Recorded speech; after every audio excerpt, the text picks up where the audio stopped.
Ma femme a dit pendant notre thérapie de couple, si je devais choisir entre toi et mon ex en ce moment précis, je le choisirais lui. La thérapeute est restée silencieuse. Je me suis levé, je l'ai regardé et j'ai dit, alors, va le choisir. Je suis sorti. Le message vocal qu'elle a laissé ce soir-là, me suppliant de revenir, est resté sans réponse.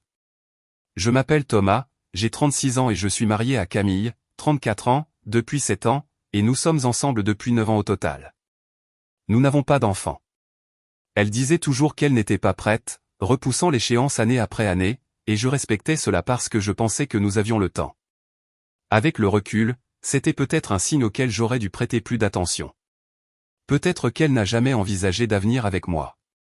Cela faisait environ 3 mois que nous suivions une thérapie de couple. C'était son idée, en fait. Elle disait que nous avions perdu notre étincelle et que nous avions besoin d'une aide professionnelle pour nous reconnecter. J'ai accepté immédiatement parce que je l'aimais et que je voulais réparer ce qui était brisé entre nous. Je pensais que nous faisions de réels progrès. La thérapeute semblait compétente et perspicace. Nous communiquions plus ouvertement que nous ne l'avions fait depuis des années. J'apprenais son langage de l'amour ou peu importe comment on appelle ça de nos jours. Je croyais sincèrement que nous étions en train de remonter la pente. Mardi dernier, c'était notre séance habituelle. 18h, même cabinet, même canapé en cuir inconfortable. La thérapeute nous a demandé de faire un exercice, quelque chose sur le fait d'être radicalement honnête à propos de nos sentiments les plus profonds.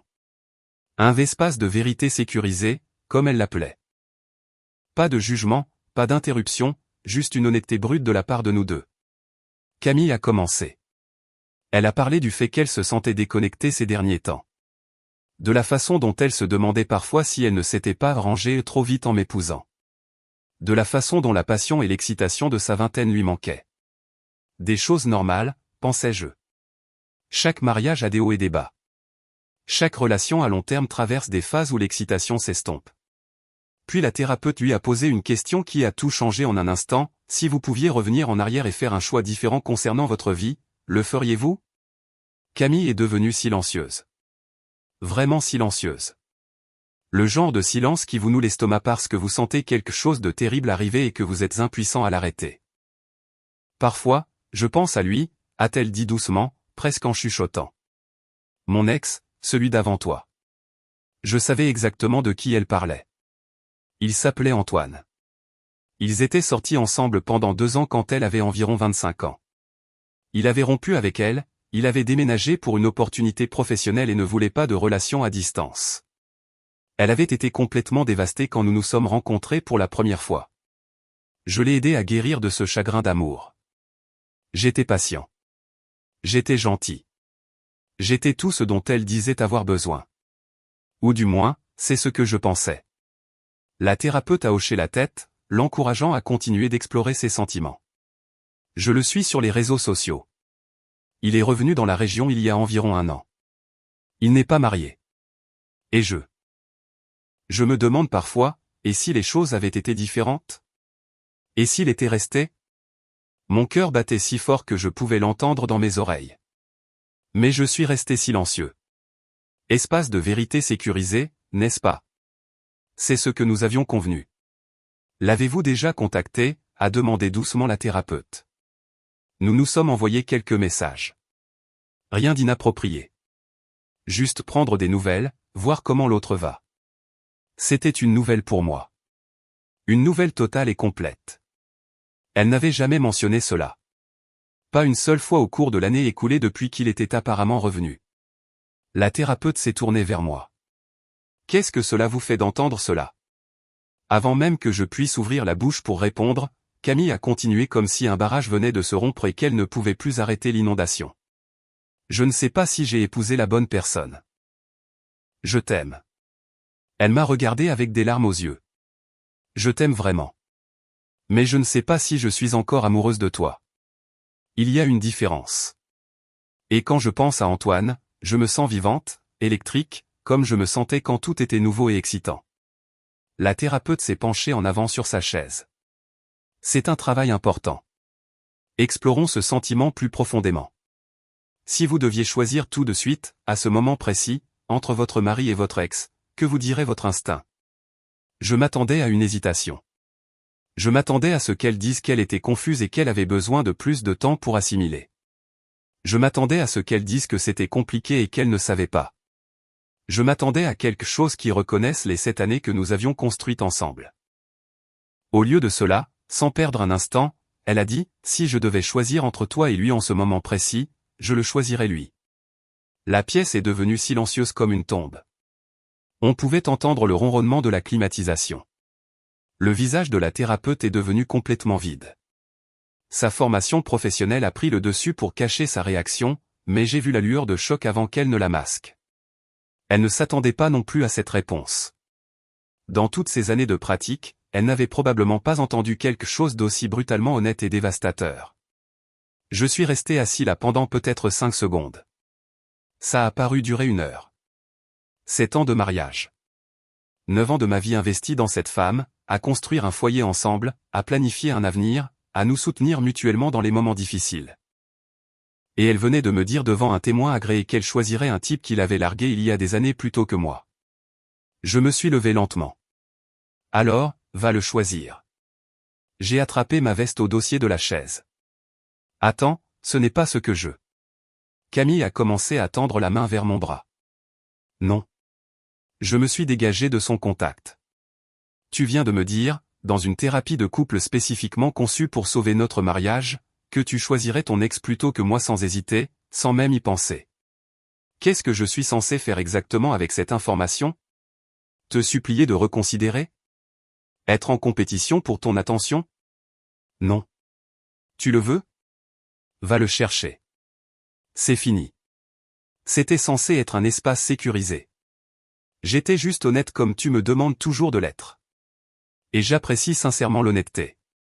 Maintenant, je sais enfin exactement où je me situe dans ton cœur. Ce n'est pas à la première place. Adieu. Je suis sorti. Je n'ai pas regardé en arrière. Je suis monté dans ma voiture et j'ai conduit directement jusqu'à l'appartement de mon pote, Maxime. C'est mon ami le plus proche. Je le connais depuis notre première année d'école d'ingénieur. Je lui ai raconté ce qui s'était passé autour d'une bouteille de whisky. Il n'a pas dit grand-chose, ce qui était exactement ce dont j'avais besoin. Il a juste écouté et a resservi un verre quand le mien était vide. À 23h47, mon téléphone a vibré. Un message vocal d'elle. Bébé, s'il te plaît. Je ne voulais pas dire ça comme ça. C'était juste l'exercice. J'étais dans l'hypothèse. S'il te plaît, rentre à la maison. Je t'aime. Je t'ai choisi il y a 7 ans. Ce que j'ai dit est sorti complètement de travers. S'il te plaît, rappelle-moi. Je suis tellement désolé. S'il te plaît. Je t'en supplie. Je l'ai écouté une fois, puis j'ai éteint mon téléphone et je suis allé dormir sur le canapé de mon ami. C'était il y a 4 jours. Je ne suis pas rentré chez moi depuis. Je n'ai retourné aucun de ses appels ou SMS. Je n'ai répondu à aucun message. Certaines personnes pourraient penser que je réagis de manière excessive, que j'aurais dû rester et en parler comme des adultes. Mais voici la chose qui ne cesse de me traverser l'esprit, elle n'a pas hésité, pas même une seconde. Pas même une lueur de doute n'a traversé son visage. Après 7 ans de mariage, 9 ans ensemble, elle n'a même pas fait une pause avant de dire qu'elle choisirait quelqu'un d'autre plutôt que moi. Ce n'est pas un lapsus ou une erreur de jugement momentanée. C'est la vérité qui sort enfin à un moment où sa garde était baissée. J'ai rendez-vous avec un avocat spécialisé en droit de la famille demain matin. Mise à jour 1, une semaine plus tard. Donc, beaucoup de choses se sont passées depuis mon poste original. Tout d'abord, la réunion avec l'avocat. Je me suis assis avec un spécialiste recommandé par un collègue qui a traversé son propre divorce l'année dernière. Je lui ai exposé toute la situation en détail. Son évaluation était assez directe, mais dégrisante. Nous sommes propriétaires d'une maison ensemble, les deux noms sont sur l'acte notarié, acheté il y a 5 ans avec l'argent que nous avions économisé tous les deux. Nous avons des plans d'épargne retraite, des économies communes, 2 voitures, et pas de contrat de mariage, régime de la communauté réduite aux acquets, parce que j'étais jeune, stupide et fou amoureux. En France, tout est partagé grosso modo à 50-50e. Peu importe quel est émotionnellement trompé. Des mois de messages secrets à son ex compte absolument dans mon livre à moi, mais la loi se fiche des sentiments, de la trahison ou des cœurs brisés. En résumé, je vais perdre environ la moitié de tout ce que j'ai passé des années à construire. La maison devra probablement être vendue parce qu'aucun de nous n'a les moyens de racheter la part de l'autre. Je m'en sortirai avec peut-être 160 000 € d'actifs totaux une fois que tout sera divisé. Ce n'est pas rien, mais ce n'est pas ce que j'avais non plus. L'avocat a dit, c'est la norme et vous devez vous préparer à la réalité financière. J'ai signé la convention d'honoraires quand même. Certaines choses coûtent plus cher que l'argent. Ma santé mentale et mon amour-propre valent ce prix. L'avocat lui a envoyé la requête en divorce par lettre recommandée mercredi après-midi. Mercredi soir, mon téléphone a explosé. Pas d'elle, mais de sa mère. Comment oses-tu envoyer des papiers de divorce à ma fille comme si c'était une sorte de criminel? Après tout ce qu'elle a fait pour toi. Elle a fait une erreur en thérapie en essayant d'être ouverte avec toi et tu jettes tout ton mariage à la poubelle. Madame, avec tout le respect que je vous dois, votre fille m'a dit qu'elle choisirait un autre homme plutôt que moi, son mari. Ce n'est pas une erreur. C'est un aveu de là où se trouve réellement son cœur. Elle était honnête. Vous lui avez toujours dit que vous vouliez de l'honnêteté dans votre mariage, et j'ai eu exactement ça. Maintenant, elle doit faire l'expérience des conséquences de cette honnêteté. Tu vas regretter ça pour le reste de ta vie. C'est la meilleure chose qui te soit jamais arrivée, et tu es trop aveugle pour le voir. Si c'est vrai, alors je suis sincèrement impatient de voir ce qui va suivre dans ma vie. Au revoir. J'ai raccroché. J'ai bloqué son numéro immédiatement. Je sais que cela semble probablement mesquin pour certaines personnes, mais je ne peux sincèrement pas gérer la manipulation émotionnelle et la culpabilisation en ce moment. Je dois protéger ma santé mentale. Jeudi, une visiteuse surprise est arrivée à l'appartement de Maxime. La meilleure amie de Camille a débarqué à l'improviste. Apparemment, ma femme lui a dit exactement où je logeais. Tu dois rentrer à la maison et lui parler comme un adulte rationnel. Elle est dans un état lamentable. Je suis sûr qu'elle l'est. Elle ne pensait pas ce qu'elle a dit lors de cette séance de thérapie. Elle était confuse et dépassée. La thérapeute l'a poussée dans un coin émotionnel et elle a paniqué. La thérapeute a posé une question simple. Ton ami y a répondu volontairement, sans y être forcé, sans hésitation. Le mariage demande du travail. Tu ne peux pas simplement partir à cause d'une conversation difficile. Une conversation difficile où ma femme m'a explicitement dit qu'elle choisirait son ex plutôt que moi sans même y penser? Ouais, en fait, je peux absolument partir à cause de ça et c'est ce que je fais. Tu es tellement dramatique à ce sujet. Je suis clair sur mes limites. Il y a une différence significative.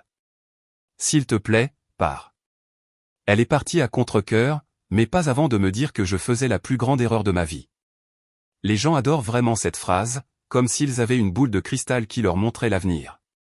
Vendredi soir, Camille a finalement réussi à me joindre en appelant d'un numéro masqué que je n'ai pas reconnu. S'il te plaît, est-ce qu'on peut juste parler face à face? Je viendrai où tu veux, dis-moi juste l'endroit. Il n'y a plus rien à dire. La procédure est lancée. Tu ne peux pas mettre fin à 7 ans de mariage comme ça pour un seul moment. Ce n'est pas moi qui y ai mis fin. Tu as mis fin à notre mariage quand tu as dit à une thérapeute que tu choisirais ton ex plutôt que ton mari sans un instant d'hésitation. Je ne fais qu'officialiser la chose. J'essayais d'être honnête. Tu as toujours dit que l'honnêteté était le fondement de notre relation. Et maintenant, tu reçois une honnêteté totale en retour. Honnêtement, je ne veux pas être marié à quelqu'un qui fantasme sur un autre homme et l'admet à voix haute devant témoin. C'est mon honnête vérité. C'est injuste. Tu me punis pour avoir été vulnérable. Je me protège de quelqu'un qui ne valorise clairement pas notre mariage comme je le fais. Ce n'est pas une punition. C'est du respect de soi. C'est de l'autopréservation. Elle a commencé à pleurer au téléphone. Elle m'a dit qu'elle m'aimait. Qu'elle avait fait une terrible erreur. Qu'elle ferait absolument n'importe quoi pour réparer ce qu'elle avait brisé. Lui as-tu envoyé un message depuis la séance de thérapie, ai-je demandé calmement. Silence à l'autre bout du fil. As-tu contacté ton ex depuis que je suis sorti de cette pièce? Plus de silence, puis presque un murmure. J'étais bouleversé et je souffrais. J'avais besoin de parler à quelqu'un qui comprendrait. Et voilà, la vérité se révélait à nouveau. Donc, ton tout premier instinct, quand notre mariage était en crise totale, a été de contacter l'homme que tu as dit que tu choisirais plutôt que moi. Merci de confirmer au-delà de tout doute que j'ai pris la bonne décision. J'ai raccroché. Mise à jour 2, 3 semaines plus tard. Les choses sont devenues beaucoup plus compliquées et révélatrices sur qui est vraiment ma femme. Elle a engagé un avocat. Pas n'importe quel avocat, un type ténor du barreau agressif, connu en ville pour ses tactiques de divorce brutal et pour maximiser les règlements. Ce sont ses parents qui paient tout, apparemment. Premier signe clair que ce ne sera pas la séparation à l'amiable que j'avais naïvement espérée. La première manœuvre de son avocat a été d'exiger que je quitte immédiatement le domicile conjugal pour qu'elle puisse y revenir. Elle logeait chez ses parents depuis mon départ, et apparemment c'était traumatisant et humiliant pour elle. Mon avocat a riposté fermement, la maison appartient conjointement aux deux époux. Aucune des parties n'a l'obligation légale de partir tant qu'elle n'est pas vendue ou que le juge n'a pas statué. Mais cette exigence agressive m'a dit tout ce que je devais savoir sur la façon dont cela allait se dérouler. Puis est venu le processus de divulgation financière. Procédure standard de divorce. Les deux parties doivent divulguer entièrement tous les actifs, dettes et sources de revenus. Son avocat prétend maintenant que je lui ai caché de l'argent parce que mon salaire a augmenté de 12 000 € l'année dernière grâce à une promotion. Je n'ai absolument rien caché. Tout est là, sur mes avis d'imposition qu'elle a signés.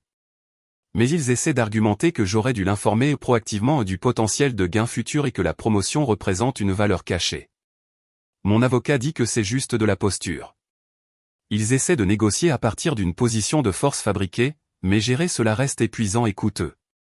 La situation avec l'ex a également évolué de manière intéressante. Par des amis communs qui parlaient encore à nous deux, j'ai appris des détails qui brossaient un tableau beaucoup plus complet de ce qui s'était réellement passé. Il s'avère que son ex, Antoine, l'avait contacté en premier il y a environ 6 mois. Il a repris contact via Instagram avec un message anodin. Cela a commencé par des messages innocents du type « Comment ça va ?» qui sont devenus progressivement plus personnels au fil du temps. Elle ne m'a jamais mentionné cela. Pas une seule fois en 6 mois entiers. Elle était en contact régulier avec ce type alors qu'elle était censée travailler à sauver notre mariage avec moi. La thérapie de couple n'a jamais vraiment eu pour but de sauver notre mariage. C'était pour soulager sa culpabilité pendant qu'elle déterminait si son ex était une option viable pour son avenir. Lorsque j'ai soulevé ce point par le biais de nos avocats, car nous ne sommes plus censés communiquer directement, sa réponse par l'intermédiaire de son avocat a été très révélatrice. Elle n'a rien nié. Elle a juste dit que les conversations étaient un soutien émotionnel et non de nature romantique. Super. Donc, ma femme recevait un soutien émotionnel secret de son ex depuis 6 mois alors que nous payons activement pour une thérapie conjugale ensemble.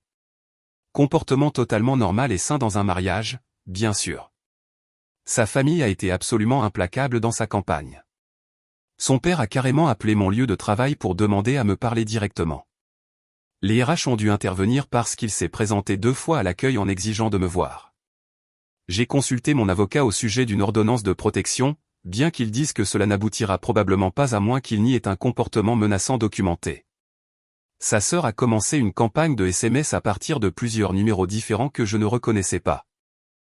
Le même thème à chaque fois, je détruis la famille, je suis inutilement cruel, je dois être un homme et me battre pour mon mariage.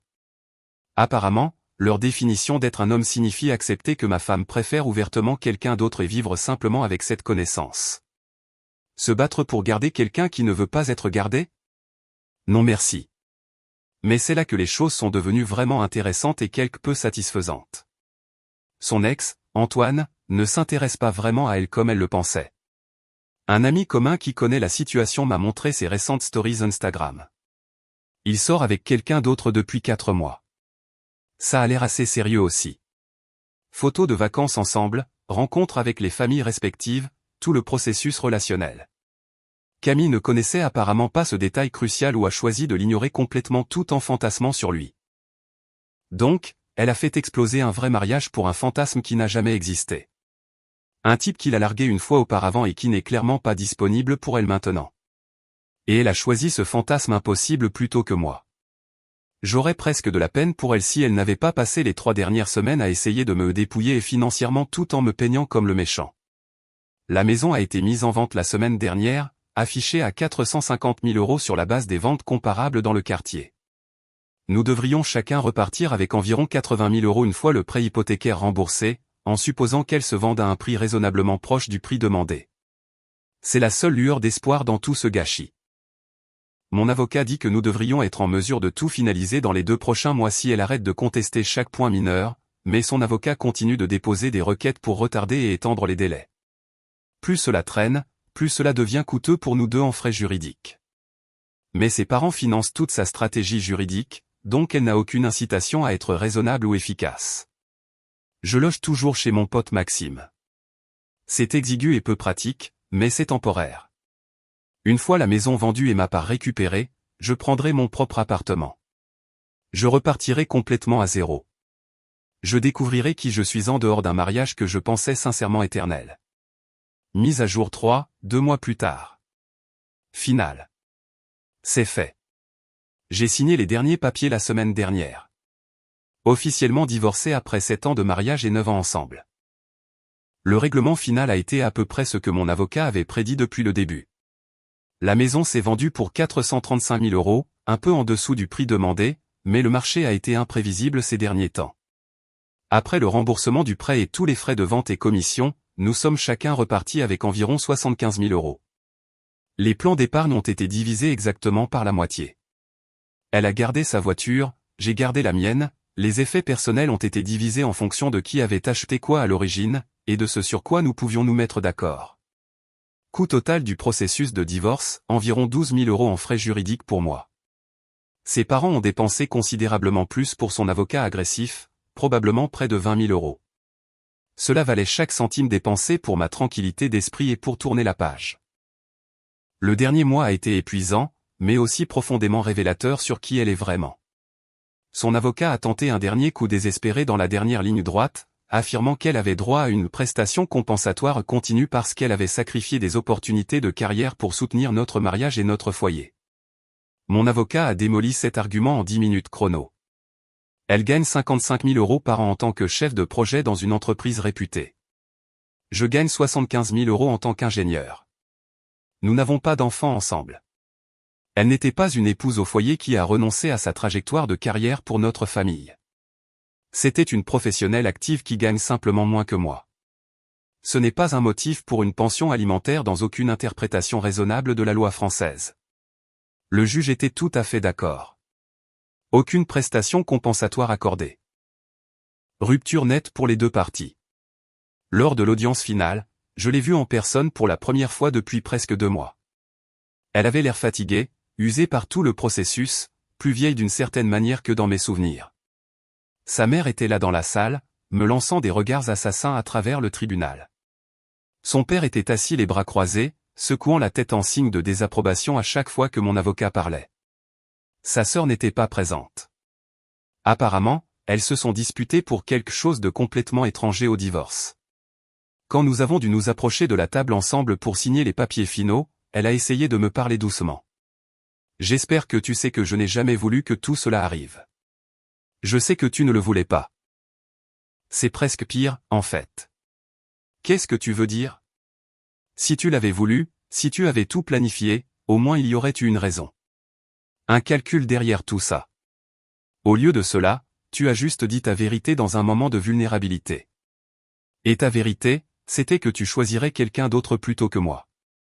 Après tout ce que nous avons construit ensemble. Après 9 ans. J'étais confuse.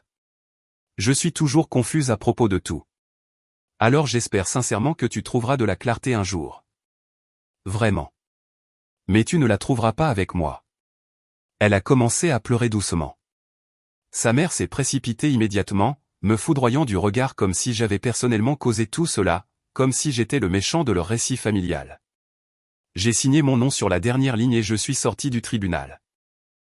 Voici ce qui s'est passé avec son ex, Antoine, puisque je sais que tout le monde est curieux de cette intrigue secondaire. Il ne l'a jamais recontacté après qu'elle l'ait joint pendant notre séparation. Silence radio complet de sa part. Et maintenant, il est fiancé à sa petite amie. J'ai vu l'annonce sur les réseaux sociaux la semaine dernière. L'homme fantasmé de mon ex-femme n'a jamais été réellement disponible pour elle. Elle a détruit un vrai mariage fonctionnel pour un futur alternatif imaginaire qui n'allait littéralement jamais se produire. J'ai entendu par des amis communs restants qu'elle est absolument dévastée par l'annonce de ses fiançailles, qu'elle se sent trahie parce qu'il l'a menée en bateau avec leur message. L'ironie est presque trop parfaite pour être réelle. Elle m'a trahi pour un fantasme sur quelqu'un qui, dans son esprit, l'a ensuite trahi en retour en choisissant quelqu'un d'autre. Sa mère raconte à qui veut l'entendre que je suis un monstre qui a abandonné sa femme pendant une crise de santé mentale. Apparemment, l'aveu en thérapie est maintenant complètement recadré comme une dépression nerveuse que j'aurais dû soutenir avec compassion. La gymnastique narrative nécessaire pour parvenir à cette conclusion serait vraiment impressionnante si elle n'était pas si manifestement pathétique. Quelques amis communs ont choisi leur camp dans tout cela. La plupart sont allés avec elle. Elle a toujours été meilleure au jeu de la sympathie et pour générer du soutien émotionnel, et sa famille a fait des heures supplémentaires sur la campagne de relations publiques. J'ai perdu environ 6 amis que je pensais sincères et loyaux. La poignée qui est restée et a écouté ma version sont ceux qui comptaient vraiment de toute façon. Maxime m'a laissé rester chez lui tout ce temps sans se plaindre. Il n'a jamais demandé d'argent pour le loyer. Il ne m'a jamais fait sentir comme un fardeau, même pour un instant. Quand j'ai essayé de le payer pour les charges supplémentaires que j'avais utilisées, il m'a dit de mettre ça dans la caution de mon nouvel appartement. C'est à ça que ressemble une vraie amitié. J'ai emménagé chez moi il y a 2 semaines. 2 pièces. Rien de chic ou d'impressionnant, mais c'est complètement à moi. Quartier calme, espace propre, aucun rappel d'une vie qui est complètement finie maintenant. Suis-je amer de la façon dont les choses se sont terminées? Parfois, honnêtement. C'est difficile de ne pas ressentir une certaine amertume quand on réalise que quelqu'un qu'on a aimé profondément pendant 9 ans fantasmait secrètement sur quelqu'un d'autre depuis au moins 6 mois, probablement plus longtemps. Quand on réalise que la thérapie n'était probablement jamais vraiment destinée à sauver le mariage, mais qu'elle servait à lui donner le courage de partir tout en gérant sa culpabilité. Mais surtout, je suis soulagé. Le pire n'a jamais été le divorce lui-même. C'était les années à sentir que quelque chose clochait, mais sans pouvoir le nommer ou l'aborder directement. Maintenant, je connais enfin la vérité. Et savoir, même quand la vérité fait mal profondément, vaut mieux que l'alternative de vivre dans l'incertitude. Elle m'a envoyé un dernier message la semaine dernière après que le divorce a été complètement finalisé. C'est arrivé par email puisque je l'ai bloqué partout ailleurs. Je sais que tu ne liras probablement pas ça, mais je dois le dire quand même. Je suis désolé. Pas pour ce que j'ai dit en thérapie. J'ai fini par réaliser que je le pensais vraiment à ce moment-là, et tu mérites de savoir la vérité sur ce que j'avais en tête. Je suis désolé de ne pas avoir été assez courageuse pour le dire plus tôt avant que nous ne perdions plus d'années. Je suis désolé d'avoir gaspillé ton temps et ton amour. J'espère que tu trouveras quelqu'un qui te choisira en premier à chaque fois. Tu mérites cela de ma part, et je ne pouvais pas te le donner. Je l'ai lu attentivement. Je n'ai pas répondu. Il ne restait rien de significatif à dire entre nous. Elle avait raison sur un point, cependant. Je mérite quelqu'un qui me choisit en premier sans hésitation. Et maintenant, j'ai l'opportunité de trouver cette personne, même si cela prendra du temps pour faire confiance à nouveau. Même si cela signifie être seul pour le moment pendant que je guéris. La maison que nous avons construite ensemble appartient à quelqu'un d'autre maintenant. L'avenir que nous avions prévu ensemble a complètement disparu. Mais je suis toujours là, légèrement plus pauvre financièrement, beaucoup plus sage sur la nature humaine, et enfin libre d'un mariage qui était apparemment à sens unique depuis plus longtemps que je ne le savais. Certaines personnes dans mon post original ont demandé si je regrettais d'avoir quitté cette séance de thérapie, si j'aurais dû rester calme et en parler, si j'aurais dû lui donner une chance de s'expliquer ou de retirer ses paroles. Non, je ne le regrette pas une seule seconde. Quand quelqu'un vous dit qui il est vraiment, croyez-le immédiatement. Quand quelqu'un vous dit qu'il choisirait quelqu'un d'autre plutôt que vous, laissez-le partir. Ne suppliez pas. Ne soyez pas en compétition pour de l'affection. N'essayez pas de convaincre quelqu'un de vous vouloir quand il vous a déjà dit qu'il ne le voulait pas. Partez simplement avec votre dignité intacte. Et ne regardez pas en arrière. C'est exactement ce que j'ai fait, et c'est la meilleure décision que j'ai jamais prise.